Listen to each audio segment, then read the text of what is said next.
Hey traders, welcome back to the channel. It's Alex from Be The Trader. I want to let you know right now, we're going to be diving in to Trading in the Zone by Mark Douglas, and specifically Chapter 1, The Road to Success. I want to give you a quick summary so you know, should you read this book?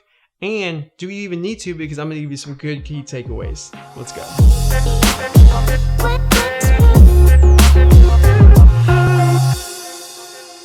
So chapter 1 is Road to Success. And he begins the chapter by talking about how trading evolved. It went from a fundamental analysis approach to then a technical analysis approach to now a mental analysis approach. And he describes each one. The fundamental strategy is, as you may or may not know, is a trader who mainly reads the whole filings, looks at the cash that the company has, checks out the balance sheet, and so forth to determine what they believe, just based off all of that information, what the price should be at a certain point in time in the future. It doesn't really show how it's going to get there. And there was a lot of problems in the beginning of trading years ago where people would do it this way and they weren't consistent. And then you had technical analysis come about, right? Where you could determine the price action and predictions of where price would end up in a shorter time period.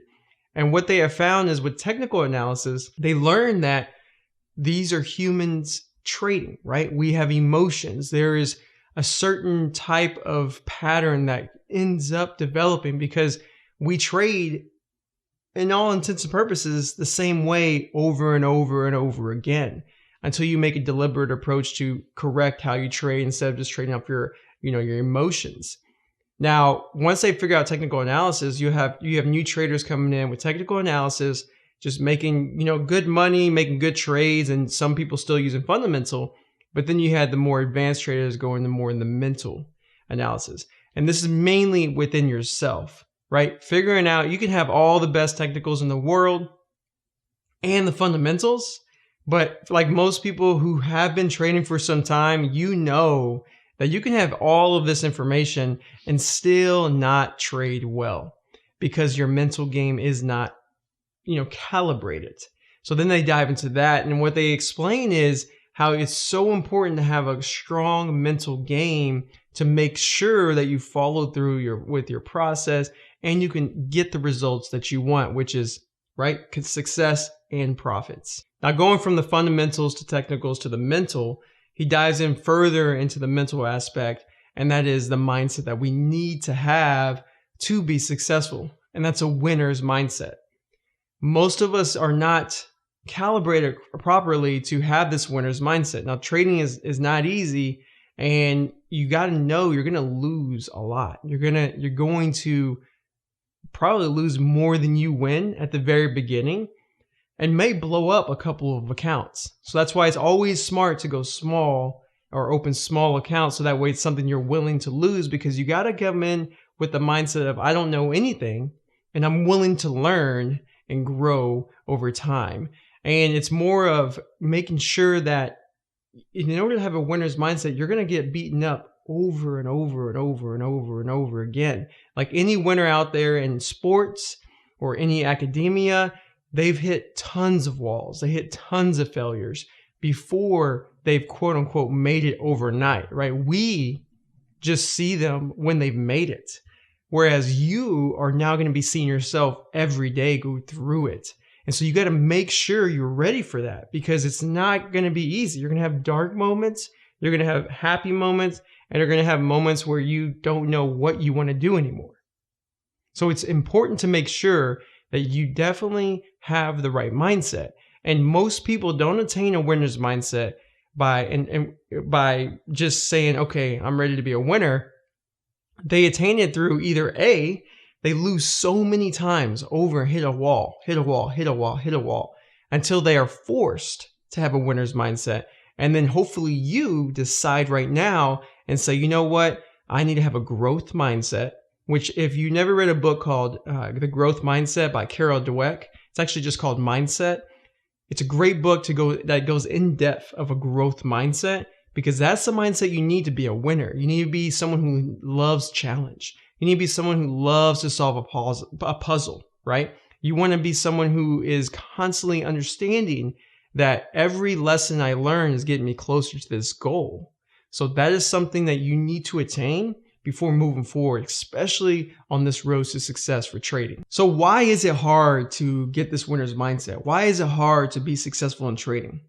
Well, one of the reasons that Mark Douglas talks about is trading is full of paradoxes. And we as human beings, we live in a community where it's really not that way, right? We have principles that work for us, like work hard, put so much work in, you will be successful, right? Come in early, leave late every day at work. You're going to be, you'll make it to the top.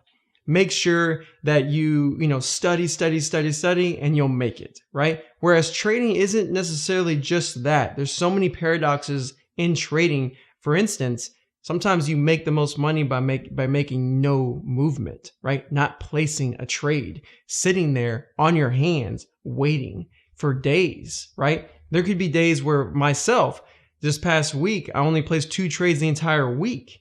And it happens that way because I've learned to sit on my hands. And at the beginning, I was that other trader where I talked about I was hitting the wall over and over and over, and I didn't learn right away. I had to force myself over time to understand that, oh my God, all of these walls are lessons.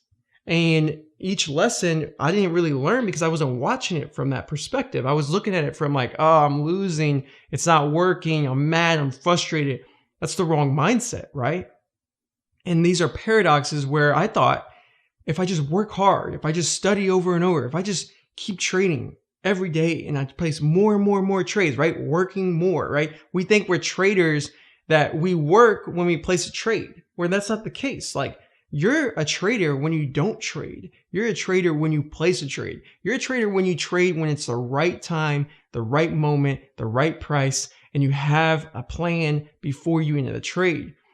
That is something that most of us are not eager to do, right? We want to action. We want to place a trade right away. We see all of these people post everywhere saying, hey, I made so much money today, or I've done this. It's so easy. Trading's not easy. If there's anything you'll learn, especially if you read this book, you understand that it is far from easy. But can it become easy? Yes, it can become easy as long as you stick to the structure that this book gives you. So I want you to understand that it's full of paradoxes. There's going to be moments where you're going to need to not do anything, which is going to make you money. There's going to be moments where you enter a trade and you have to ignore this sensation where you'll enter a trade when you're new and it's not working for you. And so you try to force it. You try to add more, shares to your position, and you try to fight against it. You try to force it. And maybe in your career, whatever you've done, you've done these things, right? You've forced things. You've made, the community around you. Maybe you've bullied someone. Maybe you've kind of said something in a position that made you stronger, that made you get your way.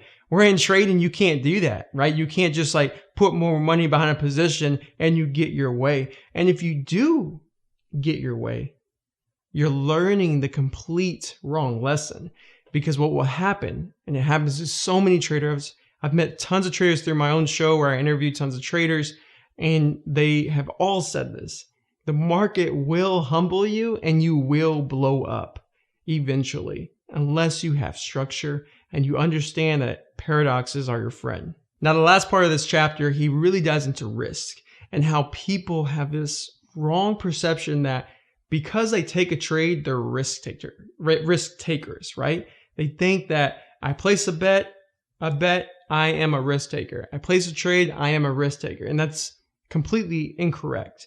He explains that to be a risk taker means you fully accept the risk.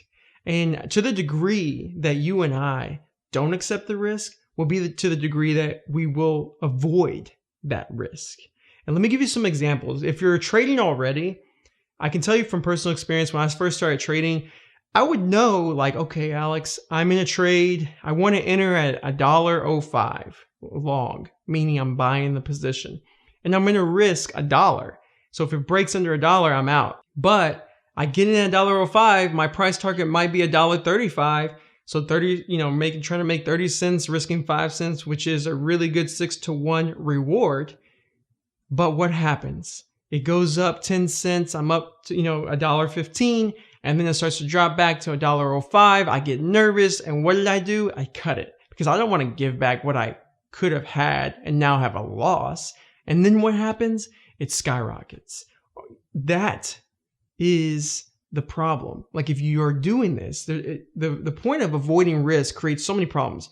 You cut before your risk is hit. You cut too soon because your profits. You enter too soon because you don't want to, you're so concerned that you're going to be right that you want to get in now. And then when it starts to be wrong, you get out right away. Like there's so many things that happen when you don't fully accept the risk. And you'll know if you don't accept the risk, especially the most common one is if you cut before your risk is hit. And I'm telling you, I used to do this all the time where I had to actually force myself to say, you know what? First off, I sized down dramatically to where if I lost, it didn't mean anything. I'm talking about $10, right? If you lost, you lose $10. Like you got to make it to where it means nothing because trading is not about making money, right? And that's another thing that people think, which the result is making money. But trading is not about that. Trading is about a process, sticking to structure. And that is something we're going to talk about in another chapter in the future.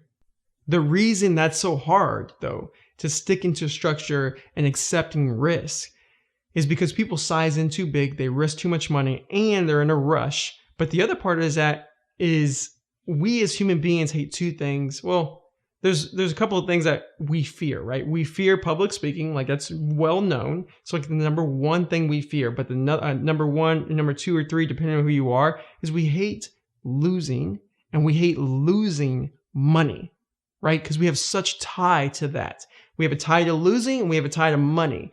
So if you hate losing, and then you lose, and the money, how you feel about money is important to you, and you lose money, and you hate losing, those can create disaster. So that's something to keep aware of, and you need to pay attention to understand the key takeaways from this chapter. And if this is something that you found value in, and you're like, man, these are some cool or interesting points, you may want to check out that chapter 1 and read it yourself, or go get that book. So thanks so much, guys. I hope you've enjoyed this review of chapter 1, The Road to Success. If you have, hit that subscribe, hit the like, and hit that bell so you're notified for more videos like this. Thanks.